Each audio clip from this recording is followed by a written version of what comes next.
അതെ, ഞാനിപ്പോൾ ഉള്ളത് എവിടെ അറിയോ? ആൻഡമാനിൽ ചെക്ക് പോസ്റ്റിലാണ്. പോർട്ട് ബ്ലെയറിൽ നിന്ന് വന്നിട്ട് ഒരു ചെക്ക് പോസ്റ്റിൽ ഇങ്ങനെ വെയിറ്റ് ചെയ്ത് നിൽക്കുക. ഇതിൻ്റെ ആൻഡമാനിൻ്റെ ഈ സൗത്തിൽ നിന്ന് നോർത്ത് കിടക്കൽ അത്ര ഈസി ആയിട്ടുള്ള കാര്യമല്ല.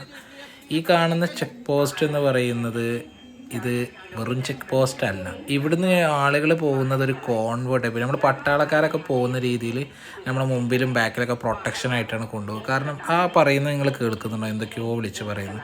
അത് സംഭവം എന്താ വെച്ച് കഴിഞ്ഞാൽ ഇവിടുന്ന് അങ്ങോട്ടുള്ള ഏരിയ എന്ന് പറയുന്നത് ഇത് ജർവ, അതായത് ഇവിടുത്തെ ഒരു പഴയകാല ട്രൈബൽ, അതായത് ഇപ്പോഴും സിവിലൈസ്ഡ് ആവാത്ത ഡ്രസ്സൊന്നും ഇടാത്ത ആളുകൾ താമസിക്കുന്ന ഒരു ഏരിയയിലോട്ട് നമ്മൾ ഈ കിടക്കാൻ പോകുന്നത്. അപ്പോൾ അവരുടെ ആക്രമണങ്ങളൊക്കെ ഉണ്ടാകും, അതിനെക്കുറിച്ചിട്ടുള്ളൊരു ഇൻസ്ട്രക്ഷനാണ് ഈ പറഞ്ഞുകൊണ്ടിരിക്കുന്നത്. ഇപ്പോൾ നമ്മളിങ്ങനെ പോയിക്കൊണ്ടിരിക്കുകയാണ് ഈ കാട്ടിലൂടെ. വല്ല ജർവാസ് ഈ പറയുന്ന കൂട്ടത്തിൽ ആരെങ്കിലുമൊക്കെ കാണുമോ എന്നുള്ള ഒരു ക്യൂരിയോസിറ്റിയിൽ ഇങ്ങനെ വണ്ടി ഓടിച്ചിട്ട് നമ്മുടെ ഒരു ഫ്രണ്ടാണ് വണ്ടി ഓടിച്ചുകൊണ്ടിരിക്കുന്നത്, ഇങ്ങനെ പോയിക്കൊണ്ടിരിക്കുകയാണ് മക്കളെ.